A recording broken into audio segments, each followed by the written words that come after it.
Merci à chacune et chacun d'entre vous, chers collègues élus, chers amis, chefs d'entreprise aussi, d'être venus autour d'Hervé Morin, notre président, pour cette séquence, effectivement, qui nous rassemble sur des sujets importants. Et vous aurez tous vu qu'avec la Normandie conquérante, on n'a pas de langue de bois. Et autour de l'économie non plus, parce que nous avons à cœur d'avoir des résultats, mesurant la fragilité de l'acceptation de l'action publique aujourd'hui, de sa mesure, de la manière dont nous pouvons apporter des résultats concrets dans les territoires pour nos concitoyens. Et vous l'aurez aussi compris depuis longtemps, nous avons défini autour d'Hervé Morin une méthode concernant le développement économique. Nous co-construisons notre action régionale en matière de développement économique avec et pour les chefs d'entreprise. Et j'aimerais vous dire merci et j'aimerais que vous les applaudissiez parce que ce sont eux les créateurs d'emplois dans nos territoires pour leur confiance assidue, régulière à nos côtés.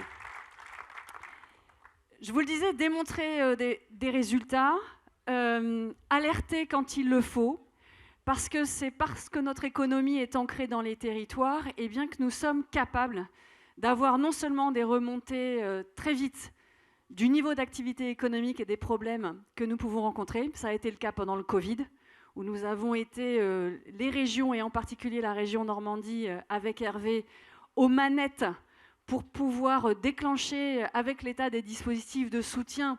Mais c'est nous qui avons donné le tempo, ce sont les régions qui ont donné le tempo. Et aujourd'hui, c'est aussi nous, avec vous, qui donnons le tempo sur des enjeux majeurs dont on va parler tout de suite. Et la Normandie incarne ces transitions qui sont multiples aujourd'hui et autant de questionnements sur la façon dont, ensemble, avec les chefs d'entreprise, nous pouvons relever le défi. Relever le défi du coût énergétique. Et je veux remercier Alban Verbeek qui est avec nous aujourd'hui. Alors peut-être plus au soleil parce qu'il aura vite compris qu'au niveau des températures... Ah non, tu es... qui porte le projet... qui porte le projet avec nous d'implantation de Penly et qui est le président de Normandie Énergie. La réduction et la décarbonation de l'industrie, le développement durable dans l'industrie, y compris dans la manière dont nous gérons les ressources humaines aujourd'hui, entre des générations différentes qui arrivent dans nos entreprises. Et nous le verrons au travers chacun de vos propos. Ça aussi, c'est un défi du maintien et du rebond industriel en France, puisque, évidemment, pour faire tourner des entreprises, quelle que soit leur taille, il faut des compétences, il faut des ressources humaines. Et aujourd'hui, vous avez tous bien compris, puisque vous êtes dans le cœur de la vie tous les jours, qu'on a un gros problème sur le recrutement. Chers amis, il n'y a pas une filière qui ne souffre de difficultés de recrutement. Et puis, pour développer de l'activité économique, ah ben voilà, j'ai une guêpe amoureuse. Tout va bien. Alors, je suis allergique, Guy. Où est Guy Lefranc? Parce qu'on a quand même notre médecin général. Voilà. Si jamais, Frédéric, je me fais piquer, vous me transportez tout de suite à l'hôpital le plus proche, qu'aura évidemment défendu dans toute sa carrière avec beaucoup de ténèbres. Voilà. Hervé Morin. Travail d'équipe, Hervé, ça me rappelle des bons souvenirs. Donc, des ressources humaines, des matériaux innovants, évidemment des ingénieurs, évidemment des personnes pour nous accompagner sur chacun des projets. Et j'aimerais qu'on nous entende un peu à Paris. Parce que tout à l'heure, vous avez vu tout le bon sens de mes collègues et la façon dont on relie nos politiques régionales à l'action nationale. L'industrie et la réindustrialisation, elle se passe dans nos territoires. Elle se passe en Normandie et c'est pour ça que vous avez raison d'être à nos côtés. Je vous rappelle, première région industrielle de France en PIB, dans les rangs des 5e premières en matière d'emploi industriel. Mais elle se passe chez nous parce qu'on a eu des élus visionnaires qu'Hervé aussi a su rassembler sur des pôles importants d'attractivité alliant les territoires et les savoir-faire. Mais aujourd'hui, nous allons avoir besoin de vous pour rappeler à l'État français que pour se développer, il nous faut de l'espace. Et là, on a tous un enjeu à relever. Ça sera la lutte pour le foncier intelligent. Alors avec Futero, Frédéric, vous l'avez trouvé parce que vous avez des élus qui, sur le territoire, ont été visionnaires, de la même manière qu'à Caen ou dans le Cotentin ou encore dans l'Orne. Chaque territoire a une carte à jouer, mais nous l'avons anticipé. Alors voilà, autant de défis qui font que nous nous retrouvions aujourd'hui à débattre. Et vous le verrez, vous avez chacun des points communs. Vous avez chacun des points communs et j'aimerais qu'on commence par vous, Yann. Vous êtes directeur commercial du groupe FIV Nordon. Vous nous donnerez votre vision sur la façon dont vous avez vécu l'évolution industrielle de la Normandie ces dernières années, le développement d'une ingénierie financière aussi qui vous a permis d'assurer le rebond de vos entreprises en vous projetant à la fois sur la sauvegarde, mais des nouvelles innovations. Donnez-nous votre point de vue sur les deux secteurs d'activité, celui que vous avez sauvegardé et que vous allez continuer à développer, et comment vous le vivez en Normandie et vos perspectives d'avenir, et présenter l'activité que vous portez dans FIV Nordon, puisque c'est comme Saint-James, c'est pas Saint-James, c'est pas Five Nordons, c'est FIV Nordon. Oui, tout à fait. Merci pour votre accueil. FIV Nordon, effectivement, c'est un groupe qui a 120 ans d'histoire. C'est Gustave Nordon qui l'a fondé, et c'est un groupe français. Tout comme son actionnaire, le groupe FIV, est un groupe aussi français, un groupe qui a aussi 200 ans d'histoire et qui s'occupe d'améliorer la performance industrielle de nos clients dans différents secteurs d'activité. Et on y viendra peut-être après dans le verre par exemple aussi, avec un focus sur l'amélioration et la décarbonation des outils de production. FIV Nordon, c'est une entreprise qui fait de la tuyauterie et de la chaudronnerie, donc une entreprise de la métallurgie qui est productive. On a 900 employés qui travaillent un peu partout en France, mais une bonne partie en Normandie, pour faire des tuyaux, des échangeurs de chaleur, des cuves, des réservoirs, des liners de piscine. Et donc ça, depuis 120 ans, je le disais, avec l'expérience que ça a pu amener et l'expertise qu'on a développée au fil des années, nous permet de nous positionner sur des sujets qui sont techniques, qui sont à des hauts niveaux d'exigence qualité, et donc notamment les secteurs du nucléaire et de la défense. Et pour répondre effectivement à la question sur la sauvegarde de l'emploi et l'accompagnement qu'on a pu avoir, on a une activité qui n'est pas constante depuis 120 ans, bien sûr. Et puis on a gardé beaucoup d'ateliers de production dans nos capacités industrielles, ce qui n'est pas simple, elles sont plutôt sous-chargées. Pour autant, on a des belles perspectives devant nous. Un des sujets qui a fait l'actualité effectivement il y a 2 ans, c'est le positionnement de FIV Nordon sur le rachat d'une entreprise du Cotentin, une entreprise qui s'appelle ACPP, qui fait donc maintenant partie du groupe FIV Nordon. Avec laquelle FIV Nordon avait déjà des liens. Le président Jean-Jacques Depuit avait travaillé avec cette entreprise dans le passé. Et puis, sur un appel du président Morin également, a senti l'importance du sujet et avec une aide exceptionnelle à l'économie de la région, a pu sauvegarder donc 120 emplois sur la Hague. Donc on est en train d'améliorer cet outil de production.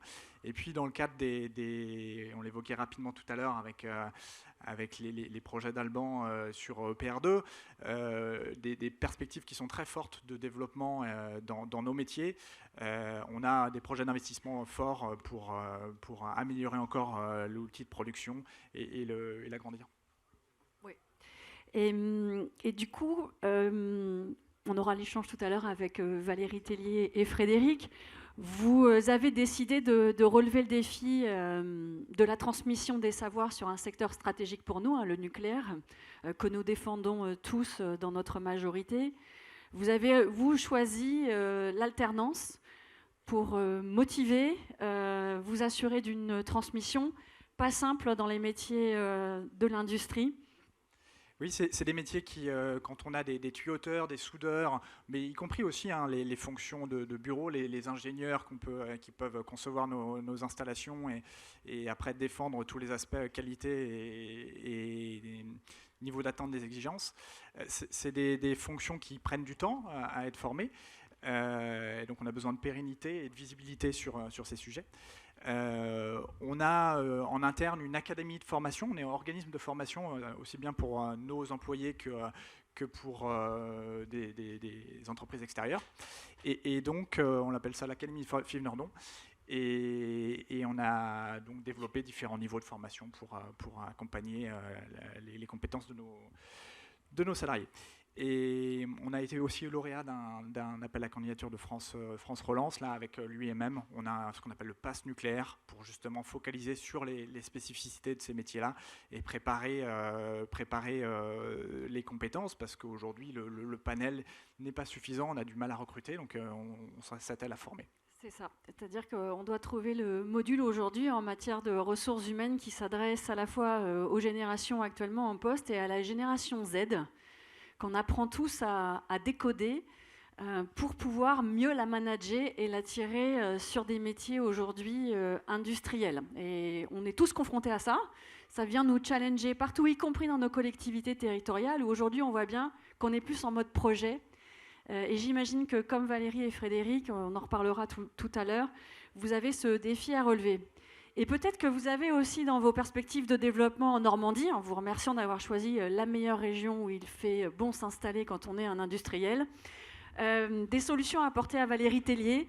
Valérie, tu diriges non seulement ton entreprise Valvy, mais tu es présidente d'une filière stratégique en Normandie, qui est la Glace Valley, qui recoupe plus de 80 entreprises sur des leaders mondiaux de la fabrication de flaconnage, sur un territoire difficile, où on voit bien l'impact de ce que nous portons en termes d'aménagement du territoire, de développement et d'attractivité des territoires, de logement, de mobilité, et le lien entre la capacité des industriels à continuer à s'installer. Tout est lié, hein, c'est ce qu'on porte dans notre majorité, avec la problématique de la décarbonation de l'industrie et le fait de passer aujourd'hui à des fours énergivores, à des fours électriques. Et peut-être que vous avez des solutions à apporter.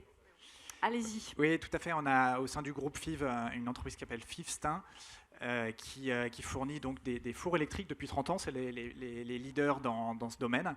Et donc qui, forcément, à la place d'un four à gaz, permet de générer des énormes améliorations en termes de quantité de CO2. Et donc, on a notamment un contrat avec Pochet, qui fait partie de la Glace Valley. Tout à fait, et qui est en cours d'installation, qui sera mis en service l'année prochaine. Valérie, la Normandie, vue d'une filière stratégique industrielle et d'une filière industrielle ancestrale. Tout à fait. Parce qu'on est à la fois sur l'innovation et sur la manière dont on peut continuer à se développer. Alors pour ceux qui ne connaissent pas la Glace Valley, c'est très loin sur le territoire normand puisqu'on est limitrophe avec les Hauts-de-France. La Glace Valley, donc sur les deux régions, Hauts-de-France et Normandie.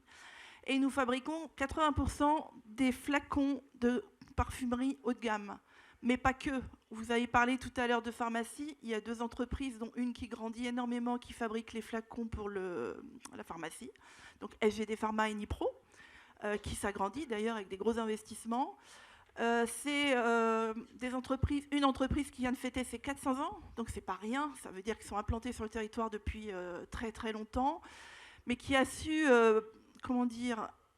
continuer malgré toutes les crises qui sont passées, parce qu'évidemment on a les crises Covid, on a du rebond, mais on a eu plein de choses auparavant, et ces entreprises sont toujours là. La Glace Valley, c'est aussi 12 000 emplois, donc c'est pas rien, et des emplois qui sont toujours linéaires depuis 20 ans, on n'en perd pas, on en gagne sur des nouveaux postes, sur des nouveaux métiers, mais on n'en perd pas en tout cas aujourd'hui. Alors la difficulté pour nous aujourd'hui, elle est dans le fait de recruter. On ne sait plus comment faire pour recruter. Et je suis désolée Alban, mais alors moi le projet EPR2, je le vois plutôt comme un aspirateur à talent plutôt qu'une aide. Je le dis comme je le pense. Oui, parce qu'évidemment, ils ont besoin d'emplois, mais nous aussi. Et donc au final, les avantages qu'ils vont proposer par rapport à nos entreprises, grandes entreprises ou PME, je ne sais pas comment on va faire. La Glace Valley, ça va d'une entreprise de 5 personnes à des groupes de 1600 salariés. Donc je vous laisse imaginer le panel. On va du maquettiste, on a des moulistes qui vont faire en sorte qu'on va fabriquer demain des flacons. On a les verriers, bien sûr, et puis mon entreprise, moi, qui met en couleur les flacons et qui les sérigraphie, les décors. L'enjeu pour nous aujourd'hui, c'est la décarbonation. C'est pas parce que c'est à la mode, parce que c'était commencé il y a déjà en 2014, je crois, dans ce que j'ai relu hier soir. Ça a commencé en 2014, donc c'est pas parce que c'est à la mode. L'économie d'eau, c'est pas non plus parce que c'est à la mode. Pourtant, on en prend en Normandie de la flotte quand même. Hein. Mais en tout cas, c'était déjà dans les tuyaux auparavant, et ça fait partie des projets, en tout cas des grands verriers, même des PME, de se dire il faut économiser de l'énergie, non pas parce qu'elle est devenue chère, n'est-ce pas, Alban, puisque pour vous donner une idée, chez moi, c'est passé de 440 000 € à 2,2 millions sur une année de consommation électrique. Donc je vous laisse imaginer ce que cela représente pour une PME, mais ça veut dire aussi pour des verriers qui étaient au gaz, avec des augmentations tarifaires importantes, de passer à l'électrique. Donc c'est bien, Yann, j'ai appris qu'il construisait le four électrique de Pochet. Mais le four électrique de Pochet, c'est un projet de 34,5 millions de CAPEX. Je vous laisse imaginer, c'est pas avec cet investissement qu'ils vont avoir plus de possibilités d'investir, de produire, mais au moins de répondre à une économie, enfin à baisser de 50% leur CO2. Donc c'est énorme quand même. Hein. Qu'est-ce que j'ai oublié, Sophie? Non, alors ce qui est intéressant, c'est que vous aurez vu que, alors quand même, je voudrais dire à Alban Verbeek qu'il n'est pas responsable des orientations non stratégiques du président de la République et du gouvernement sur l'énergie en France, donc tu es tout excusé. Que justement tu as permis qu'on puisse défendre ce projet avec Hervé, le défendre pour la Normandie. Par contre, c'est vrai qu'il va falloir travailler sur une attractivité partagée sur le territoire, mais avec mes collègues conseillers régionaux du territoire, on a des projets à vous proposer. Je vais faire le lien tout à l'heure, Valérie. Je voudrais, Frédéric, que vous nous expliquiez, que vous nous donniez votre vision et que vous nous disiez pourquoi, au travers d'abord la motivation de notre président, parce qu'on ne sait pas lui résister à Hervé Morin quand il dit que c'est en Normandie qu'il faut s'installer, mais pourquoi vous avez décidé de le faire et d'avoir avec nous une vision partagée, et vous nous parlerez de ce qui se passe aussi en Europe, puisqu'on a la chance aujourd'hui d'avoir 3 députés européens de différentes sensibilités. Pourquoi la Normandie, pour vous, en Europe, est aussi stratégique, et ce choix d'implantation sur de l'innovation forte en matière de matériaux biosourcés, et de relever un niveau défi qu'il ne faut pas laisser qu'à un seul continent, qui est la Chine, alors sur lequel vous avez une implantation et une expertise. Mais dites-nous toute votre motivation pour avoir choisi la Normandie. Merci beaucoup. Peut-être. Et qu'est-ce que vous faites comme nouveaux super matériaux biosourcés? Alors, je vais peut-être expliquer d'abord ce qu'on fait. Et avec un pas de recul, comme vous pouvez le constater, enfin aujourd'hui ce n'est pas un très bon exemple, mais le problème majeur auquel l'humanité va être confrontée dans les siècles à venir, c'est le problème du réchauffement climatique, qu'on avait fortement sous-estimé et qui est en train de s'accélérer. Et la cause principale, elle est connue, c'est le fait que pendant plus de 100 ans, nous avons utilisé le pétrole et le gaz abondamment. C'était une source de carbone très bon marché qui a permis de développer l'humanité et de nous amener où on est aujourd'hui. Mais aujourd'hui, on doit malheureusement en payer les pots cassés. Alors, le défi aujourd'hui, c'est de se débarrasser au plus vite du pétrole et du gaz. C'est un travail titanesque. D'une part, pour la partie énergie qui est assez bien connue et assez bien expliquée. On a parlé du nucléaire tout à l'heure, qui est un excellent choix pour la France, l'éolien, le solaire. Mais il y a une partie dont on parle peu, c'est la chimie, parce que la chimie, depuis 100 ans, tout est fait avec du pétrole et du gaz. Toutes les molécules bases carbone, on fait ça avec du charbon aussi, du gaz et du pétrole, parce que ça coûte pas cher, c'est tout.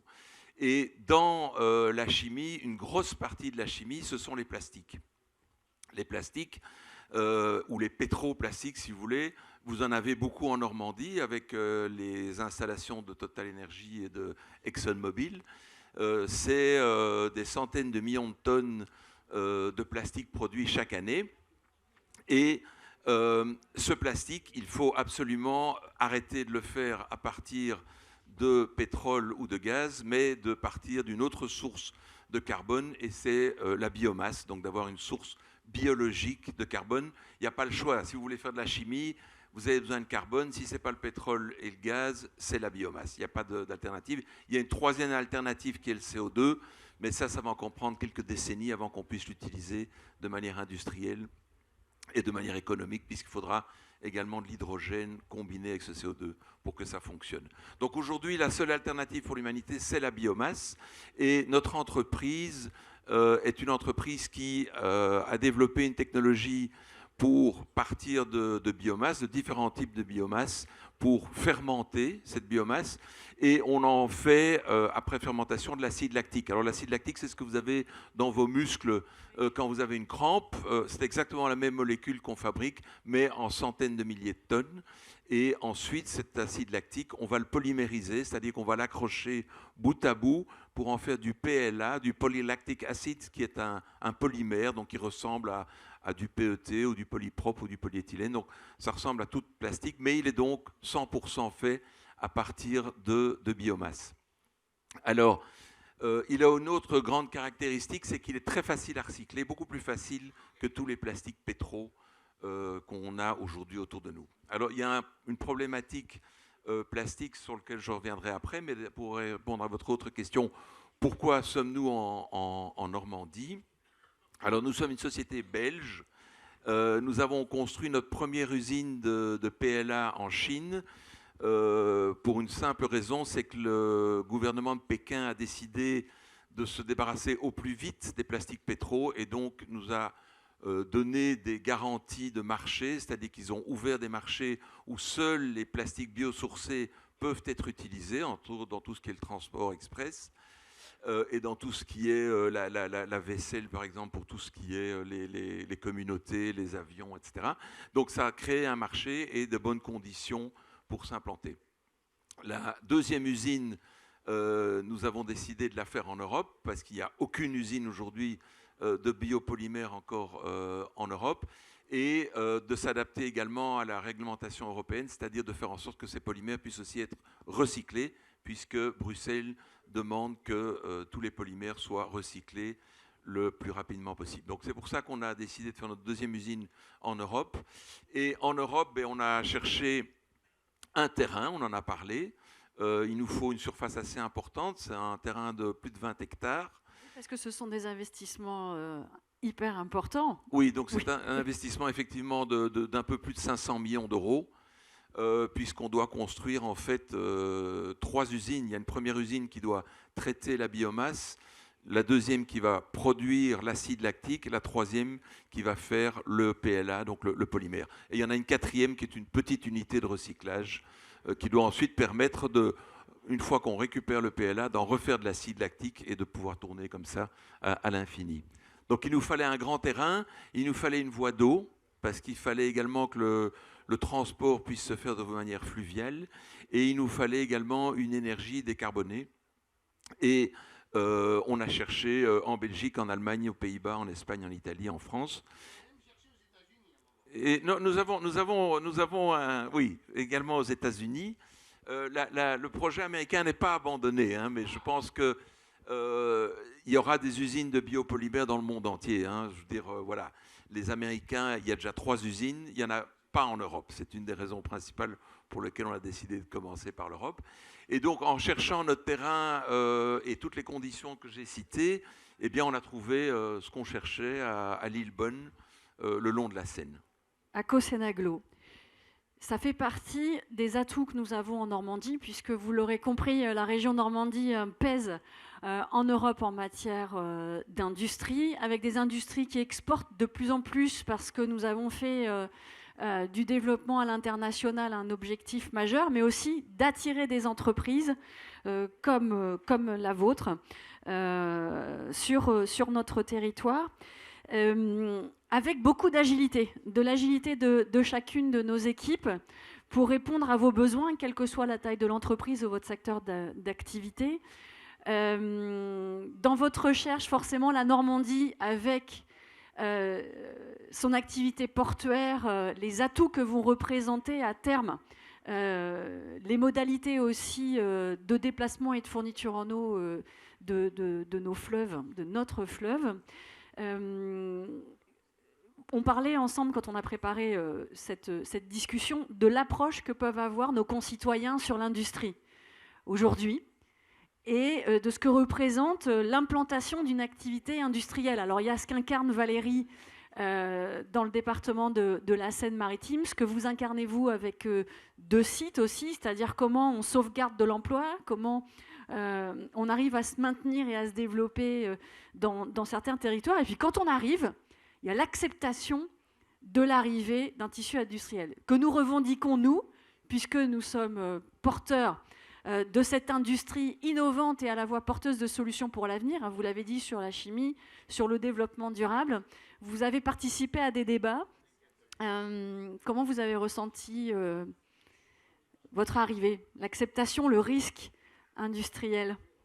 Mais écoutez, on a été très bien accueillis. Alors on est arrivé un peu par la petite porte parce que on cherchait notre terrain et donc on est arrivé assez rapidement à Lillebonne où on a trouvé le terrain. Et ce qu'on a fort apprécié, c'est effectivement le contexte industriel.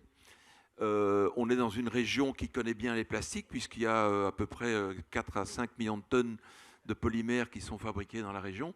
Donc, et pour nous, c'est un peu c'est la nouvelle industrie du plastique qui arrive. Donc on voit bien que les industries de plastique traditionnelles, comme je vous le disais, sont condamnées à disparaître. Et d'ailleurs, la pétrochimie migre massivement aujourd'hui vers le Moyen-Orient, la Chine et Houston. Donc l'Europe est en train de perdre sa pétrochimie et je ne pense pas qu'on pourra la retenir parce qu'au niveau énergétique, on n'est pas compétitif par rapport à ces 3 pôles. Donc je crois que l'Europe doit jouer la carte de la biochimie, qui est la chimie de demain. Donc c'est ça qu'on doit faire. Alors ce qu'on a bien aimé dans la région, c'est qu'effectivement, il y avait... Son président, bien sûr. Évidemment, son président. Et non, mais il y avait surtout une culture industrielle. Il y a des chaudronniers, il y a des ingénieurs, il y a des écoles, il y a tout ça. Donc tout ça, c'était très important. Il y a le port du Havre qui est à côté pour les exportations. Donc pour nous, ça fait partie d'un tout, d'un écosystème qui nous convient bien. Et alors il y a un point très important que je n'ai pas cité et qui est une des raisons aussi pour lesquelles on a choisi la Normandie, c'est d'une part l'eau de la rivière dont on a besoin. Quand vous faites de la fermentation, vous avez besoin de beaucoup d'eau que vous traitez, mais vous en avez besoin de quantités importantes. Et surtout la matière première, parce qu'il nous fallait la biomasse. Et on a choisi en fait pour l'Europe de choisir le blé comme matière première pour une simple raison, c'est que quand vous avez du blé, vous avez des protéines et de l'amidon. Et aujourd'hui, la demande de protéines augmente de plus en plus parce qu'il y a des gens qui souhaitent avoir une alimentation non basée sur la viande. Donc les protéines végétales augmentent fortement et l'amidon n'est pas utilisé, enfin il faut le valoriser. Alors aujourd'hui on fait du bioéthanol qui est aussi condamné à disparaître une fois que l'électrification des voitures sera en place, ou du carton. Donc en fait cet amidon, il faut lui trouver une application et c'est la matière que nous allons utiliser pour faire nos bioplastiques. Donc en fait c'était en Normandie qu'il fallait vous installer. Pour toutes ces bonnes raisons, c'est pour ça que vous êtes là. Oui, vous pouvez les applaudir, mais parce que nous, on crée les conditions, mais on se fixe aussi les conditions de la réussite et d'avoir les résultats. Et puis la culture du suivi des entreprises, c'est-à-dire qu'il ne s'agit pas de vous aider une fois, de voter un dossier en commission permanente, de suivre avec l'ADN, c'est d'être à vos côtés tous les jours, quand ça va bien et quand ça va moins bien. Et on va terminer par cette question qui est beaucoup plus générale. On l'a vu, vous répondez à des enjeux majeurs pour l'économie, pour l'innovation, pour l'environnement. Et on a un enjeu majeur à relever ensemble, évidemment, c'est continuer à avoir des métiers attractifs avec une génération qui revendique le fait d'avoir d'autres envies. Je ne sais pas si vous avez lu la presse récemment. Les ingénieurs de l'automobile, de l'aéronautique, Cédric qui opine du chef, qui quittent leur emploi parce qu'ils ne veulent plus fabriquer de voitures par principe, parce qu'ils ne veulent plus construire d'avions par principe, parce que dans l'agriculture, et merci aux représentants des chambres, merci Clément d'être là, de la même façon, on doit lutter, vous disiez, ils ne veulent plus manger. On est sur une autre ère d'alimentation. Bon, moi, j'adore le steak tartare, tout va bien. D'ailleurs, je plains certaines commentatrices politiques qui vraiment desservent l'action publique. Tout l'été, on a quand même eu des propos incroyables sur la façon dont on doit aujourd'hui se comporter. Sauf qu'on a quand même des changements d'acceptabilité. On parlait des citoyens sur l'implantation des entreprises industrielles. Comment on va manager ensemble cette génération qui arrive, hein, la génération Z, c'est celle qui a 25 ans aujourd'hui et moins de 25 ans, et qui vient nous challenger sur pourquoi et comment vous allez me donner envie de travailler dans votre entreprise, parce que c'est comme ça qu'aujourd'hui est posée la question. Alors, pardonnez-moi, hein, je vais faire une petite incise politique. Mais vraiment, vous savez, à chaque commission permanente ou en assemblée plénière, j'invite mes collègues de l'opposition à redécouvrir le chemin de l'industrie. Parce que si on les entend parler, d'abord, on se rend compte que ça fait quand même un siècle qu'ils ne sont pas allés dans les entreprises. Et d'avoir une vision qui ne sert pas vos activités et qui surtout desserve l'attractivité métier aujourd'hui en défendant une vision complètement décalée et has-been de ce qu'est l'industrie aujourd'hui. Alors cette génération Z, à tous les trois, je vous pose la question parce qu'elle est aussi en Normandie. Notre défi commun, c'est de garder cette jeunesse et de l'amener à travailler à nos côtés. Comment vous relevez le défi de la garder ou de la recruter ? Valérie. Alors, dans nos entreprises, nous avons des anciens, des très anciens, puisque presque à la retraite, et beaucoup de nouveaux entrants depuis une dizaine d'années, qui sont formés souvent avec les anciens, je dirais, mais aussi avec peut-être, en tout cas à mon niveau, une autre manière de regarder ce qui se passe et de les accompagner. Moi, dans mon entreprise, aujourd'hui, j'ai une équipe de jeunes qui est rentrée il y a un peu moins de 5 ans. Et en fin de compte, j'ai travaillé avec un formateur, on peut appeler un formateur, qui s'appelle Vacom, sur le sens de l'humain. C'est redonner du sens à l'humain. Et le fait de redonner du sens à l'humain, c'est d'avoir des ambassadeurs qui ne sont pas les élus du comité d'entreprise, qui ne sont pas... Enfin voilà, ils ont voulu le faire, c'est sur leur temps à eux, mais c'est surtout de communiquer sur leur travail, certes, mais sur la vie de l'entreprise, sur ce qui se passe autour de nous, et d'amener des actions au sein de l'entreprise. Alors c'est particulier parce qu'il faut accepter de dépenser un peu plus d'argent pour des actions qu'ils veulent faire. Mais en tout cas, ça permet de voir, parce que la génération des 25 ans, ils s'ennuient très vite. C'est-à-dire que quand ils ont appris un job, qu'est-ce que je fais après ? Mais nous, on n'a pas tout de suite après. Donc ça nous permet déjà de leur faire des fois vie ma vie, de changer de poste et de se dire que le poste d'à côté, il n'est pas plus beau que celui voilà, où il est meilleur. Oui. Mais en tout cas, que ce que je faisais, c'était pas si mal. Notre difficulté, nous, c'est qu'on est quand même en 3-8 ou 5-8, dans des métiers fatigants, il ne faut pas l'oublier, qui sont quand même durs. Mais on a aussi une chance extraordinaire, c'est que nos produits, on les voit à la télé, à la pub, ils sont magnifiques, ils sont voilà. Donc c'est de donner cette passion tout en ayant des métiers difficiles. Sur mes 25 jeunes qui sont rentrés il y a maintenant 5 ans, j'en ai encore 23. Ce qui veut dire que si on a des actions en interne, il se passe des choses. Maintenant, il faut être beaucoup plus présent en tant que chef d'entreprise autour d'eux. C'est pas que le salaire, en fin de compte. Hein, c'est de prendre conscience de ce qu'ils sont, prendre conscience de leur envie, qui ne sont pas les mêmes que les miennes certainement, qui ne sont pas les mêmes attentes. Mais en tout cas, ça veut dire que je vais sponsoriser des raids en moto, par exemple. Parce que leur envie, c'est de faire le territoire en moto. Ça change totalement. Ouais, mais merci de cette belle vision. Vous pouvez l'applaudir parce que... oui, parce que on entend beaucoup de choses négatives sur la jeunesse. Et on a une jeunesse incroyable à condition qu'on sache l'écouter, l'accompagner, lui donner les moyens de se former, d'autant plus quand on est dans des territoires difficiles. Alors Yann, vous, votre Nous, on a effectivement un slogan qui est « Faire aimer l'industrie ». On a vraiment un enjeu d'attractivité et de visibilité dans nos métiers. Hein. Ce n'est pas forcément les métiers qui attirent en premier lieu ou auxquels les jeunes pensent directement. Donc ça, c'est vraiment un sujet sur lequel on travaille ensemble avec la communauté, avec Normandie Énergie, avec différents acteurs. Personnellement, au sein de l'entreprise, on essaye on le disait tout à l'heure, de travailler sur l'alternance pour la formation. On a une 50aine d'alternants chez FIV Nordon, avec un système de compagnonnage où justement on a les anciens qui ne sont pas forcément les chefs d'équipe, les responsables hiérarchiques, mais plutôt des gens qui ont à la fois la technicité et les valeurs à transmettre pour transmettre justement comment on dit, l'envie et mouiller le maillot et voilà, l'amour du métier. Donc c'est là-dessus qu'on travaille. Merci beaucoup. Frédéric. Oui, alors en fait, nous, un peu égoïstement, on n'a pas tellement ce problème. Alors c'est effectivement une génération compliquée, enfin plus compliquée que la Y ou la X, ou le baby boom qui était encore plus facile. Mais la Z, notre principal avantage, c'est qu'ils ont l'impression, enfin ils n'ont pas l'impression, ils participent à une action très concrète pour aider à résoudre le problème du réchauffement climatique, et ça les motive simplement de ce fait-là. Donc on n'a pas beaucoup de problèmes à recruter, en fait. Les gens viennent par eux-mêmes. Comme quoi, quand on sort des dogmes, des postures politiciennes en dehors de la réalité de la vie et des enjeux de développement durable, eh bien, on trouve des solutions, et c'est en Normandie que nous les trouvons ensemble.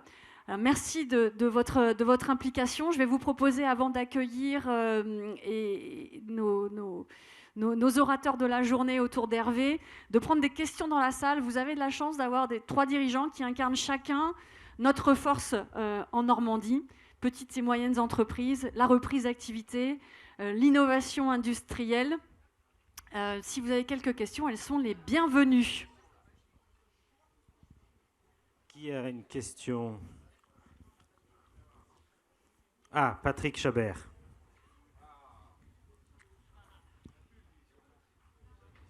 Patrick. Et donc, merci. Avant qu'on se momifie totalement et que nous nous réchauffions avec du calva frictionné à l'ancienne. Oui. J'essaye de Patrick. rester au soleil. Donc Patrick Chabert, Rouen. La réussite économique normande démontre l'efficacité de l'échelon régional. N'est-il pas nécessaire d'envisager le plus rapidement possible une véritable loi de décentralisation ? Ah ben bon. Moi, tu sais bien ce que j'en pense. Laissez-nous faire. Qu'est-ce que vous en pensez dans les relations que vous pouvez avoir avec les territoires versus État ? On a très peu de relations avec l'État au final. On va en avoir par la DREAL pour être contrôlé, par l'inspection du travail pour être contrôlé, mais après, on n'a pas il n'y a pas d'échange à part peut-être ce qui s'est passé post-Covid sur les investissements sur Industrie 4.0 et autres. Et encore, c'est un dossier monté par des chambres de commerce, mais pas d'échange. Non, écoutez, venant de l'étranger, j'ai pas beaucoup d'éléments. Je crois que c'était un prochain. Mais on a 2 régions. Enfin 3, oui, on a 3 régions, pardon. Et c'est effectivement surtout au niveau régional que les choses se décident. Je pense qu'il ne faut pas oublier l'échelon européen qui est quand même de plus en plus présent aussi pour tout ce qui est réglementation. En tout cas, dans notre secteur, c'est assez important. Est-ce que vous avez d'autres questions ? Alors, là, il y a monsieur. Présentez-vous. Monsieur le maire de Basneville, dans le pays d'Auge, d'Auzuléen. Grosse commune de 250 habitants et soutien de Sophie. Et ancien de l'administration de l'agriculture en France, c'est pour ça que je vais vous poser ma question qui est un petit peu technique. Monsieur, vous nous avez indiqué que vous alliez utiliser prioritairement du blé comme biosource. Je voulais savoir, je crois l'avoir compris dans ce que vous avez dit, mais j'aimerais que vous nous le précisiez. J'ai cru comprendre que vous n'alliez pas être réellement en concurrence avec les utilisations agricoles et alimentaires du blé. Y a-t-il, parce que dans cette région-là, on a aussi effectivement la production de bioéthanol, et il y a eu à un moment donné quelques petites discussions entre utilisation alimentaire et utilisation industrielle. Donc je voudrais savoir si cette question est réglée pour vous. Oui, alors en fait, si vous voulez, nous, on va quelque part se substituer aux applications non alimentaires de l'amidon. Aujourd'hui, l'amidon va essentiellement dans la production de carton et dans la production de bioéthanol. La troisième alternative pour cet amidon, c'est de faire du high fructose corn syrup, enfin wheat syrup, donc du sucre, mais c'est un sucre qui aujourd'hui est très décrié par rapport au sucre de betterave parce qu'il a un effet addictif, c'est-à-dire que vous en mangez beaucoup plus avant d'être à satiété. Donc ce sucre, qui est le sucre que les Américains consomment majoritairement, a été développé en Europe, mais n'a pas beaucoup de succès, est en train de décroître. Donc cette application alimentaire-là est en train de disparaître. Mais par contre, le bioéthanol va également s'éteindre avec le temps. Et donc c'est surtout ces volumes-là qu'on va utiliser. Dernière intervention. Oui, Éric Mallet de Rouen. Vous avez cité l'intérêt de mettre votre entreprise auprès du fleuve. Et pour un certain nombre de raisons, l'eau, mais les ports, je voulais savoir où en était le projet Aropa, c'est-à-dire la réunion des ports du Havre, de Rouen et de Paris. Oui, alors ça, je vais laisser quelqu'un de plus spécialisé. Mais elle est parfaitement effective et en plein développement. Et c'est d'ailleurs comme ça qu'on arrive à porter des stratégies, d'un côté avec Aropa et de l'autre avec les ports de Normandie que nous avons fédérés autour d'Hervé Morin et chacun des territoires partenaires de Cherbourg, Caen-Ouistreham, évidemment, et Le Havre, Dieppe. Enfin voilà, on a bâti un écosystème avec Aropa et notre propre structure régionale et Ports de Normandie. Donc les projets sont lancés et la région Normandie investit largement dans le domaine portuaire, ce qui permet de répondre aux enjeux industriels. Et d'ailleurs, parfois, on est un peu obligé d'investir à la place de l'État pour faire écho à la question précédente. Ah ben là, on est en plein dedans, là, ça y est. Voilà, chaque année, il y a un programme d'investissement, des plans pluriannuels d'investissement qui sont négociés stratégiquement pour répondre aux enjeux du territoire et de la France, puisqu'on a cette place stratégique. Merci beaucoup à tous les quatre. La Normandie à l'économie conquérante.